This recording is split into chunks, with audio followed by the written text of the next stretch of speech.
Hi, and welcome to another episode of the Brand Couch, this time from Reykjavik in Iceland, and we are at Charge Energy Branding, an international branding conference in the energy space. And I am here with the founder and brains of the outfit, Fridrik Larsen. Who are you and what are you doing here? Who am I and what am I doing here? That's a good question, actually. But to answer it with a narrow scope, I am here to make a change, basically. This event has been running for 7 years now. This is the 7th year. 2, we had to do virtual, but we kept on through that. And my vision was to create a venue where people would come, leaders from around the world, to talk about the importance of having proper communications within the energy space. When I entered 2016, that's the first time I started to do something here. And then it was a lot of internal talks, a lot of acronyms, a lot of forgetting about there was a client out there. Yeah. The client was a meter or an end load or not, at least not something of flesh and blood. So I felt like we needed this conference. And then I have a PhD on it, so it was a good place to promote that there is such a thing as an energy branding. And it's been successful. At least this is the 7th year. We do it in America also. We'll be in Berlin next year. So. I think we need to sort of stop 2 seconds because you just sort of mentioned that I have a PhD in it as well. Well, it's a PhD in branding, right, within the energy space, which is quite unique, and I think you're the only one in the world to have that. But I mean, there's a large connection between a shift in the market, right? Because there's obviously you have an energy branding conference that now when you say, well, we attract brands from all over the world. Well, yeah, you do. I mean, there's the largest brands you could think of are here. We've heard from anything from Facebook to SAP. You look at the branding firm study here. You got the Safrans and Siegel and Gales. You got us. You got all kinds of people here that look at this as an important space going forward. If you were to look back 7 years, and you look forward 7 years, what's your vision for this? Like, are you where you want to be, or do you think this is going to evolve into something more? Perfect question. I'm not where I want to be because I think we need this to push the energy transition. So we need to understand the layer of communication you put on top of regulations to help people to understand the why of it. But then we overestimate what we do in 1 year and underestimate what we do in 10 years. And also, overnight success takes 10 years. Yes. Okay, I've done 7. Let's be humble. It will just simply take time. But I think that we've planted a lot of seeds. A lot of CEOs in Europe in particular that I've come to know as my friends, they have attended this conference and it changed the way they are thinking. Like the metaverse this morning. I mean, people are seeing this for the first time as a commercial opportunity, and it's changing the way people think. How that seed will grow and prosper, I don't know. But 7 years from now, I think this will be no longer a niche event for those who are only pioneering in thought. You just simply have to go there because you have to understand how you should communicate. Event, right?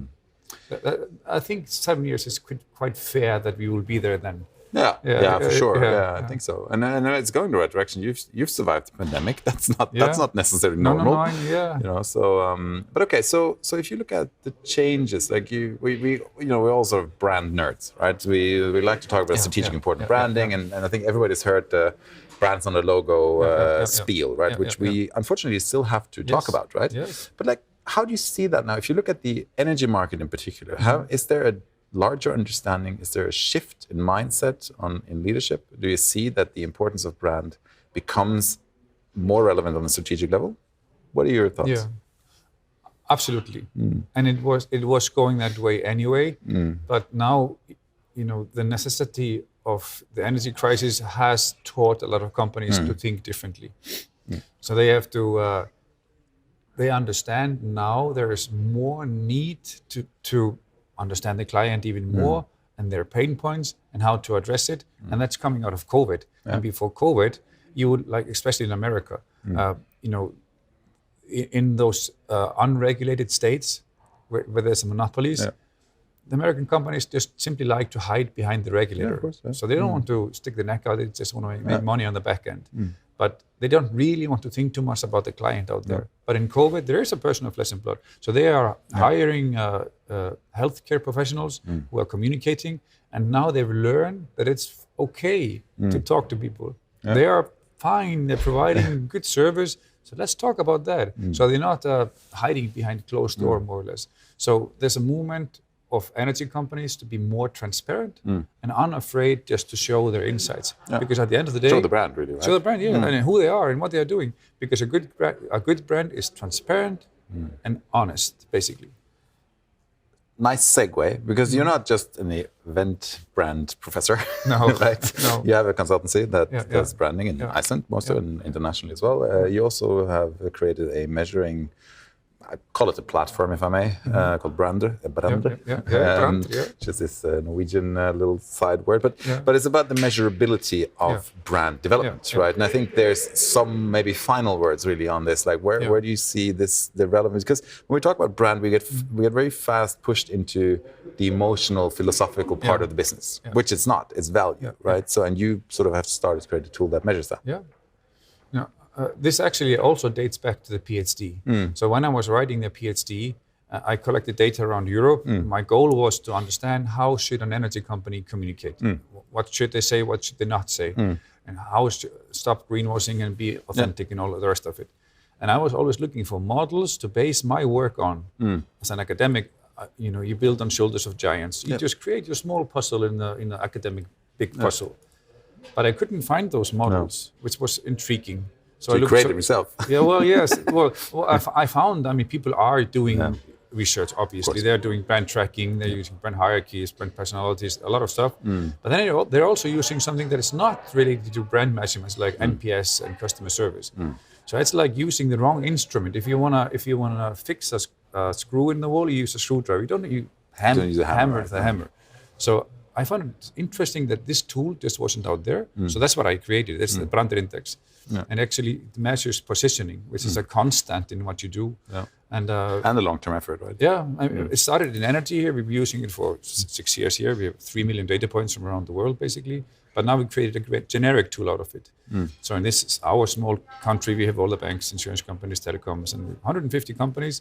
And now we've started in Germany, Norway, and Sweden. And Denmark soon. And I sincerely believe that it will change the way people interact with brands. It removes the fuzziness and intangibility and the cosmetics and the logo part to understand it in real numbers, like KPIs. CEO, CMO, they can talk the same language. Awesome. Fridrik, we could have talked about this for many weeks, I think, and we do. But for now, thank you so much. If you want to sort of know more about this Icelandic powerhouse of branding, look up Fridrik Larsen and one of his endeavors, if it may be charging energy or charge energy branding or Brander or his consultancy. Thank you very much. And My thank pleasure. you for watching. Thank you.